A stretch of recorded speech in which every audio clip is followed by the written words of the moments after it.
The group waits at the table for something to appear on the screen. Suddenly Sierra hears a noise and legs appear on the camera as someone knocks on the door. The person talks and Sierra is excited to hear John, who begs them to let him in. Madeline immediately forbids it, reminding Sierra that the Watchers can play tricks to bait them.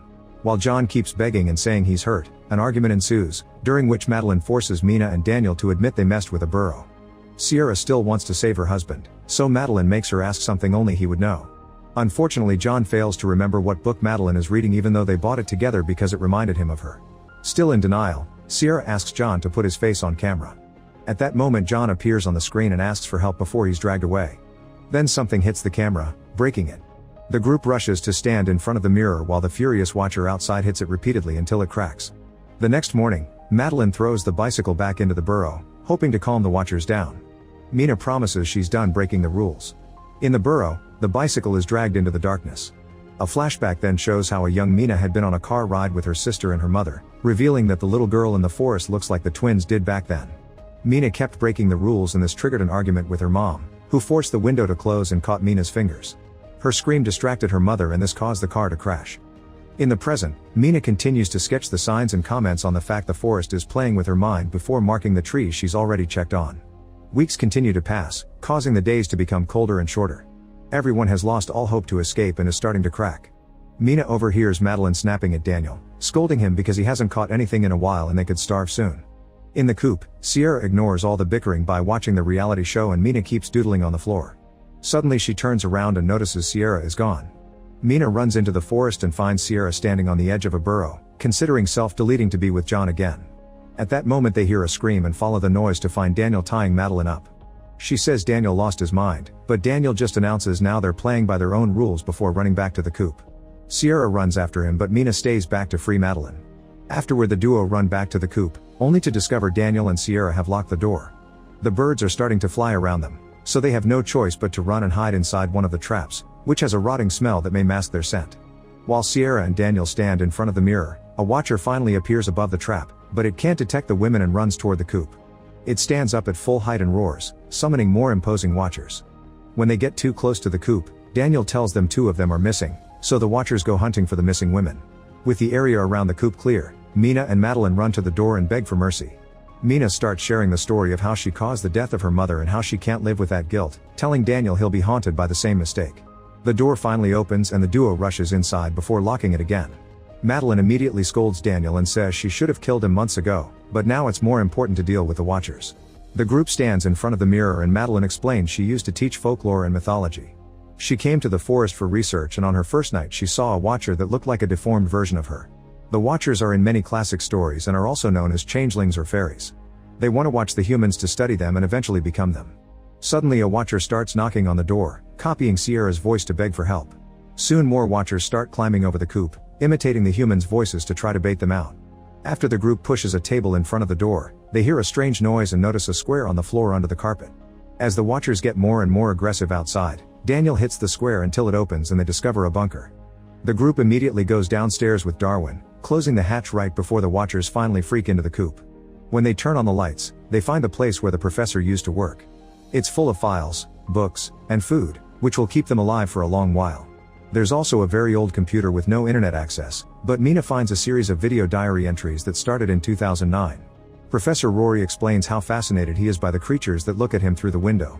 Each video shows how Rory is slowly losing his mind and he eventually admits the people he hired to build the coop were killed by the Watchers every day. On another video, he mentions a Watcher appeared to him in the shape of a little girl and he wonders if humans could make use of that power. The next recording reveals Rory was able to capture a Watcher and tried to befriend it, but the creature was furious. The last video was recorded on day 300 and Rory admitted defeat. He planned to kill the Watcher and self-delete, but first he had a message in case someone found this. He left a boat on the river past sign 134, which can be found by following the birds. Rory also asked the viewer to go to his office in the university and destroy all his things. Mina cries as she hears the shots in the recording. The group agrees they'll leave on the boat in the morning and Sierra plays some music to celebrate. She tries making Daniel dance with her, only for Daniel to get depressed when he explains he got lost in the forest after escaping his abusive dad. Sierra promises him he can stay with her when they finally escape and they share a hug. The next morning the group follows Mina's marks until they find sign 134. There they free Darwin and start following him through the forest. Eventually they find a stone marker and Madeline explains that's where fairies were imprisoned after losing their war against humans. Since then they've been trying to come back, but they've lost their wings and magic, so now they can't stand the sun. As the group continues to run, Mina keeps seeing the little girls nearby. Soon it starts to rain and the birds fly around them, announcing nighttime. The group can hear the watchers coming, so they hurry up until they make it to the river. The women all manage to get on the boat, but Daniel hears John's voice and freezes. Seconds later, Daniel appears dragging John to the shore and Sierra tries to warn him it isn't real, but it's too late. The fake John changes forms and kills Daniel with its claws. Then its body goes blank as more watchers surround it to stare at the trio as they row away. Madeline tells the others not to worry because the watchers can't leave the forest. In the morning, the women plus Darwin finally find a bridge and get on it, waiting until a bus passes by. Thankfully the driver lets them in and they can relax as they return to the city. Later, while Mina showers, she keeps remembering her mother's death.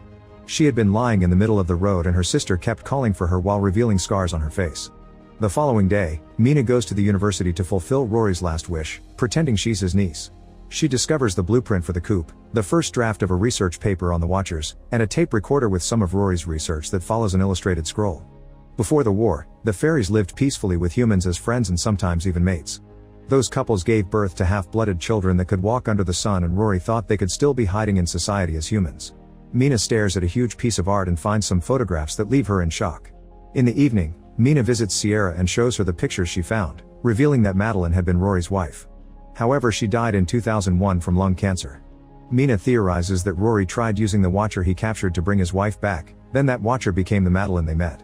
At that moment a car arrives at the house and the real Sierra appears, meaning the Madeline Watcher has pretending to be Sierra for Mina all along. The real Sierra enters the house and the Watcher crawls on the ceiling before becoming John, using his voice to distract Sierra and hit her unconscious. Mina tries to run away, but the Watcher catches up to her and starts throwing her around while complaining about humans and taking Daniel's form. A mirror breaks as Mina falls and she grabs a shard for defense, but the Watcher simply drags her around as it thanks her for helping it escape the forest. Then the Watcher goes outside as it takes on Madeline's form, explaining it's always wanted to leave the forest because the other Watchers mocked it for being able to walk under sun. They called it Daywalker and Deformity, so it went to Rory hoping he would help it escape. However, when Rory tried to shoot it, the Watcher killed him first. In just a few seconds, the Watcher transforms into Rory and then Mina, grabbing the real one by the neck to kill her and take her body. Mina confesses Rory had a secret and the Watcher drops her to let her talk, learning about half-bloods and how there are more of them hiding among humans out there. The Watcher realizes that while living as Madeline, it was capable to feel human emotions thanks to its mixed blood, and suddenly its body transforms to reveal wings. It flies out to land on the roof and tells Mina it hopes she's right about there being more of its kind before it flies away. Afterward, Mina checks on Sierra, who thankfully is fine. Sometime later, Mina finally visits her sister and her kids to reconcile. She also shares her experience in the forest, explaining she sometimes feels like the Madeline Watcher is hiding in the crowds, watching her. It takes different forms, but the most common one is the little girl Rory saw. On the window, Darwin watches the streets and the Watcher stares back at him. Make sure to subscribe and turn on notifications so you can watch more videos like this. Thanks for watching.